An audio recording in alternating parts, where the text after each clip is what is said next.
Good day, everyone. My name is Rose Dolo, a BS Nursing 1B student from University of Eastern Philippines and handled by a clinical instructor, Jenny Dichan, in our health assessment subject, the school year 2021 to 2022. And for today's video, I will showing you how to properly assess the head and neck for our patient. But before I start, the equipments that we are using in assessing the head and neck are gloves, a glass of water, alcohol, a flashlight or pen light, and last, a stethoscope. So as you can see, the equipments are complete. So let's get started. So good afternoon, ma'am. I'm Nurse Emmy and I'm your nurse for today. So for verification, ma'am, may I know your name? My name is Amethyst Valeria. Okay. What about your birthday? My birthday is on May 12th, 1999. How old are you? I'm 22 years old. Okay. So, ma'am, for today, ma'am, I'll just explain the procedure that I'll be doing to you, and I'll be assessing the head and neck for me to able to assess, and I'll be able to touch the certain parts of your body, especially in your face and neck. So, is it okay with you, ma'am? This is okay. Okay. So, ma'am, before we start, do you have any questions or clarification? None. So, okay, ma'am. So, before we start, I'll just have a quick history about you. So, do you have any lumps and lesions or on the head or neck that do not heal or disappear, like mga lumps or bukol or masses po? Wala naman po. Okay. How about difficulty on moving your head or neck? Okay na. How about your facial or neck pain? Meron po ba kayong frequent headaches? Wala naman experience. Okay. Do you feel dizziness or minsan nawalan po ba kayo ng malay? Wala. Okay. So, dito naman po tayo sa past history. So, is there any previous on head or neck problems like trauma or injury po? Wala po. Okay. Sa family history naman po, meron po ba sa inyong family member na nagkaroon ng head or neck or cancer? Wala. Okay. Wala.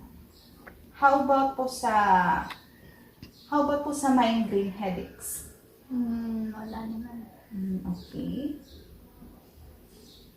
Dito naman po sa lifestyle and health problems, nagsisigarilyo po ba kayo? Nagchuchu ng tobacco? Hindi po ako naninigarilyo. Okay. Do you wear hat or helmets po? Yes. How about po sa pagtulog nyo? Ano po yung typical na posture nyo? Nakatagilid po. Okay po. How about sa type of recreational activities? Yung mga ginagawa nyo during free time? Nagbabasa, nakikinig ng music, nag-iisip. Okay. So, okay ma'am, I'm done questioning. So, I am going to perform na po. So, first, I am going to have a hand hygiene.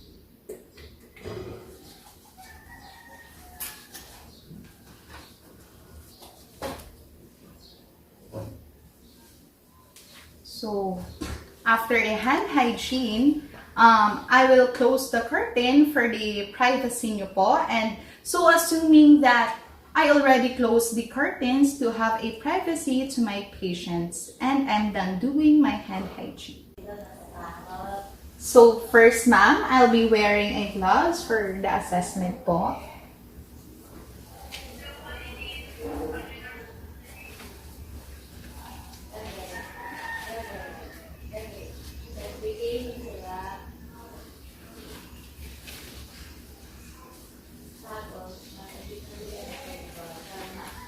Okay.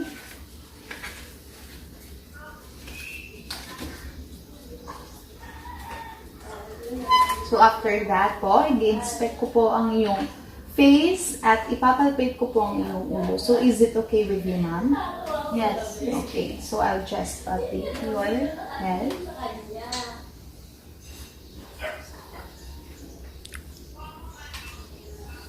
Next, I'll go at the back.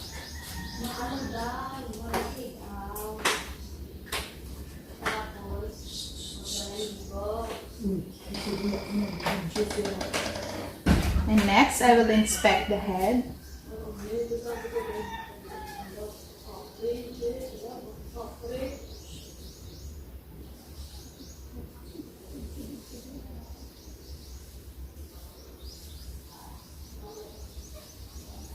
Okay.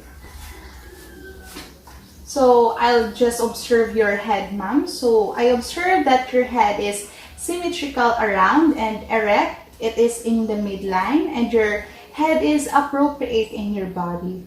And I don't see any lesions, scars, masses that is present in your head.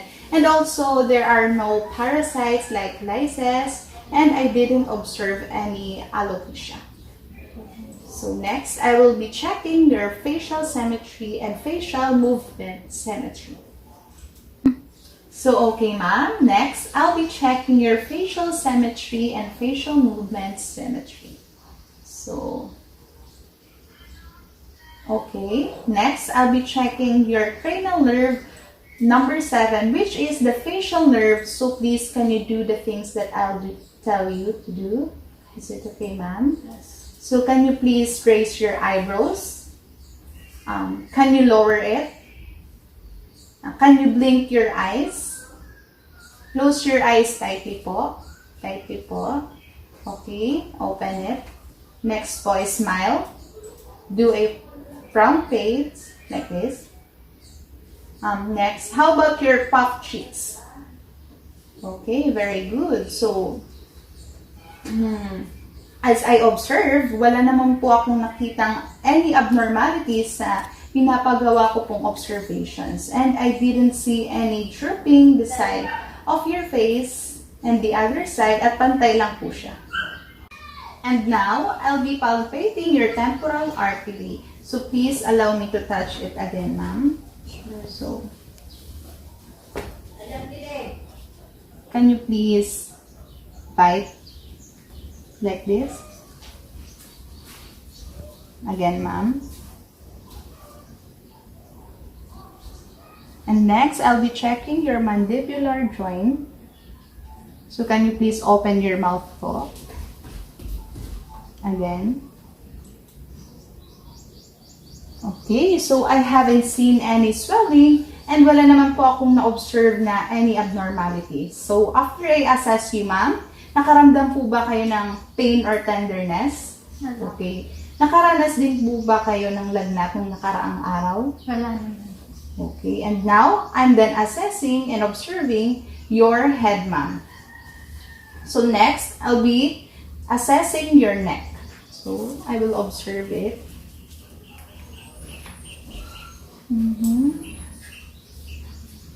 Other side. Okay. So next, can you please drink a small amount of water and hold it for a while, ma'am. And I will check it again. Okay, can you please lunok po?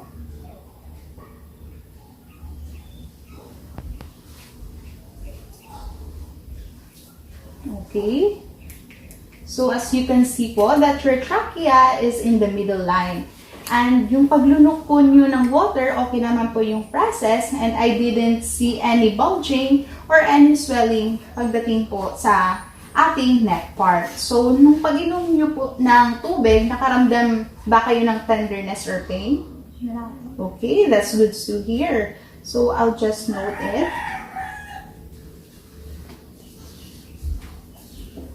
Okay. Tenderness.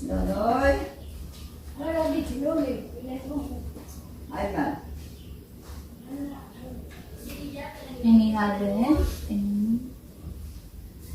So, next, part of our assessment that I'll be checking your cervical vertebra. So I'll be go on the. So can you please side on the I'll be checking your trachea. Look at on the other side. Okay. So do you feel any tenderness or pain while doing a procedure? So okay, next I'll be observing the motion of your neck. So can you please look up the ceiling? Okay, look down po. Look on the other side. On the other side.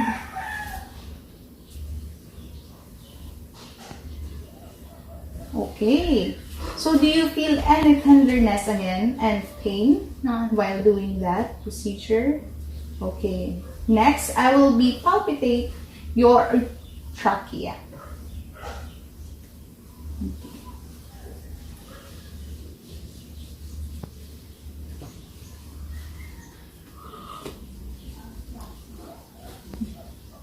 Next, I will be doing a posterior veil palpating. Okay, so I observe that your trachea is in the middle. So, can you swallow, ma'am? Okay. So, I can feel that your trachea are working and okay naman po, ma'am, yung pag-swallow nyo na. Okay, so next, as you can see, next in assessing, can you flex your neck, ma'am? Other side po, ma'am. Okay. So, I'm done with your palpating the neck. So, next, I will auscultate the thyroid gland.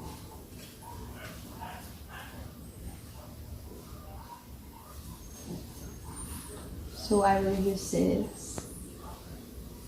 Okay.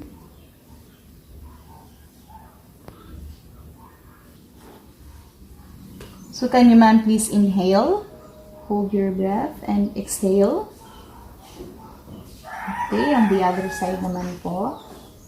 Inhale. Hold your breath for a while and exhale. Okay.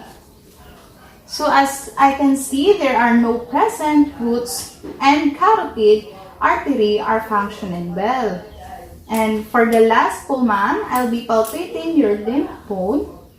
So please allow me touch your face. So now I am palpate your axillary nodes. So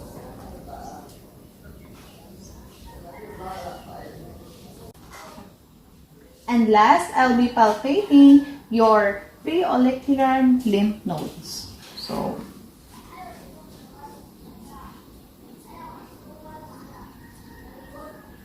okay. So next, I will be palpating your postauricular nodes, which is behind on the ears. Okay. Next, I'll be palpating your occipital nodes, which is posterior base of the skull.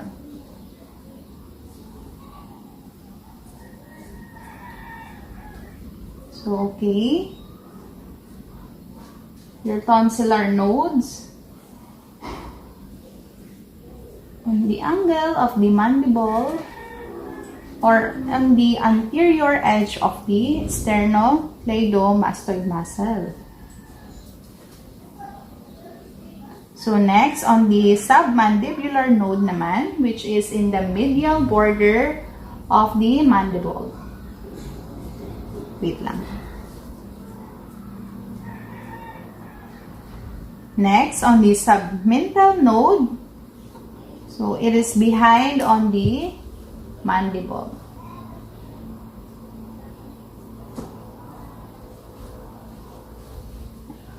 And next, on the superficial cervical node.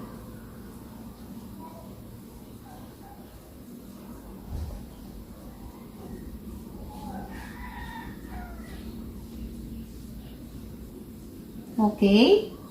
On deep cervical chain node, within around the sternomastoid muscle.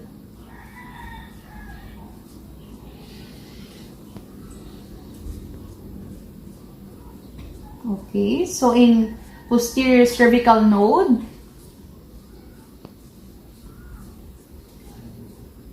it is only posterior to the sternocleidomastoid and anterior to the trapezius in the posterior triangle.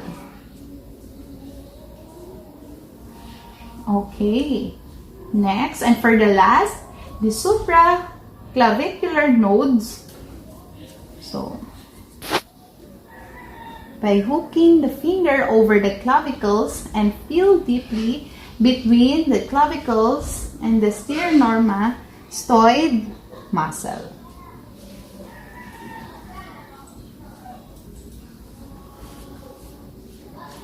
Okay. Okay, that's all for the last of your assessment, ma'am, of your head and neck. So thank you for your cooperation. And now, I will do a nursing diagnosis. A nursing diagnosis is a short and it has a three-part statement that forms the basis of a nursing care plan. Then, drafting hypothetical nursing care plan is a critical thinking exercise for a nursing student. Unlike a medical diagnosis, which identifies a specific disease or medical condition, a nursing diagnosis analyzes the patient's needs. So the first part is collecting and analyzing the data. So first, we have to observe the patient's symptoms. So take note to be having based on the signs and symptoms you see. Second, talk to the patient and their loved ones about how of the patient injuries or symptoms of their condition. Then formulate a basic description of the problem the patient seems they're feeling. So your actual nursing diagnosis includes information from the patient as well those around them. The family members and friends can provide details about changes the patient's behavior and appearance. They can also tell how the patient's condition is affecting them. Also, ask the patient questions to be better understand their response to their condition and how they are coping with various symptoms. So, third is to evaluate the patient response to their symptoms. So, you have to look at what the patient has done to alleviate their symptoms and how they are coping with any pain or loss of functioning. So next, we have to consider the patient's attitude and their treatment of people around them, including their loved ones and healthcare providers. And fourth is to distinguish between objective and subjective data. So the subjective data is what the patient tells about you, what they feel is their perception and can be verified. Objective data, on the other hand, comes from observation that are measurable and verifiable using scientific method. So the data is to support your actual diagnosis, maybe either objective or subjective. So yung objective data is generally more important in forming the basis of your diagnosis. So the fifth is to identify the problems that your nursing diagnosis will address. You have to look the patterns in the data you've collected. Various signs and systems may cluster together that point to the correct diagnosis. So we have to focus on the experience of the patient and those around them, not the medical diagnosis. So next, we have to check the patient referral form. So the date today is April 19, 2022. So in referring patient information, the name of the patient is Amethyst Valeria, and the date of birth of the patient is on May 12, 1999, and the age is 22, and her address is 055 Barangay Daganas, and her zip code is 6,400 Katarman, Northern Samar, And her contact number is confidential. So the preferred contact name and number, the patient is, the mother is Gloria Valeria, and the number of her mother is here. So the next is the reason for referral. So Miss Amethyst Valeria was referred of the head and neck assessment performed by Nurse Me Emmy Rose to evaluate and observe if there are any problems, abnormalities, or disorders that Miss Valeria is experiencing, to elect information by asking some relevant questions and timely insight into the health condition of Miss Valeria, and point out and some early symptoms that may require early attention. Hence, the assigned nurse, would better understand about Miss Valeria overall evaluation. So next, the health summary of the patient. So the subjective of this is the actual diagnosis. So I observed that she has no lumps, lesions presented, and the client has no lesions that heal and disappear. So far, my client said that she finds no difficulty in doing exercises. So the client feels no pain in her facial movements as well in the neck part. So my client clearly said earlier that she often to have the headache but doesn't include to have a disease or in the state of unconscious. So next is the client said she has no risk for having a problem with her head and neck. Clearly to say the patient has no trauma or injury, and her family history has no cancer and has no migraine. The client has no risk for any related lung cancer. The client has no risk for any disorder or condition in the head and has no lumps, lesions, scars, or masses, parasites such as lice or etc. And at last, the client has no potential problem in her sleeping position in pattern. So the next is the readiness to enhance her knowledge, and the client has readiness for her self-responsibilities. So the second part of identifying the related factors is, first, we have to look for the source of the patient problem. Once you've diagnosed the problem, you'll address from the nursing descriptive, figure out my patient having the problem. So this will help you to decide what nursing interventions will work and elevate the problem. Second, we have to evaluate the patient history and overall health, then review the patient chart and records to determine the factor and related to their current condition. Next is the lab reporters and conversation with other healthcare team members may also be relevant. So the third is we have to include the potential problems when determining related factors based on your knowledge of the patient condition. Then we have to list the symptoms or issues they might experience due on their current system while undergoing the treatment. So we have to think of the other symptoms or problems that tend to cluster the patient condition. So we have to list the symptoms and so on. So here the patient and mother, Mrs. Gloria Valeria. So Mrs. Gloria, good afternoon. I observed that she has no risk for having a problem with her head and neck. Also, she has no trauma and injury. So, is this true that your family history has no cancer? Yes. Okay. Also, you don't have a family history of migraine, right? Wala naman. Okay.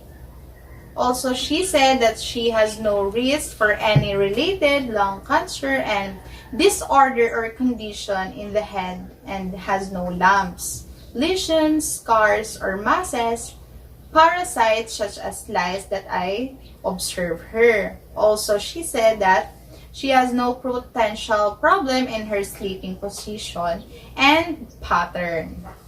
So, Thank you, ma'am. Thank you. In the third part, we have to make a diagnosis and clinical judgment. So first, we have to find the most appropriate nursing diagnosis. We have to look up the official terminology for the problem you observe. So we have to use a NANDA, which is here, and any other nursing textbooks you have to guide you. So we have to write down the official terminology that you or I find the best suits the needs and condition for the patient. Second, we have to bring related factors together for the diagnosis. The next part of your nursing diagnosis, we have to list the related factors or causes of the patient's problem. We have to look up the standardized terms for these factors in your textbooks. If you don't have already know them in this part, you have to make sure you work within the doctor's diagnosis. If the diagnosis is not final, we have to refer to the working diagnosis as possible. And last, we have to summarize the data of the patient. So here, the overall diagnosis of the patient, that I observed that she has no lumps and lesions presented. The client has no pain in her facial movements, as well in the neck part as I inspect and palpate. And I observed that Miss Valeria face is symmetrical, round, and erect in the midline appropriate to her body. So I observed that she has no lesions, masses, parasites, and she has no alopecia that presented. So the movement in her eyebrows are in a normal condition. So the client can raise her eyebrows, So Miss Amethyst can blink her eyes normally. She has no bulging. Her trachea is in mid. So there have no condition or any disorder presented as well. There is no dropping of her face while observing Miss Valeria. So next we have to healthcare provider's name, which is me, Nurse Emmy Rose Dolo. The signature is very important. The address. And my contact number.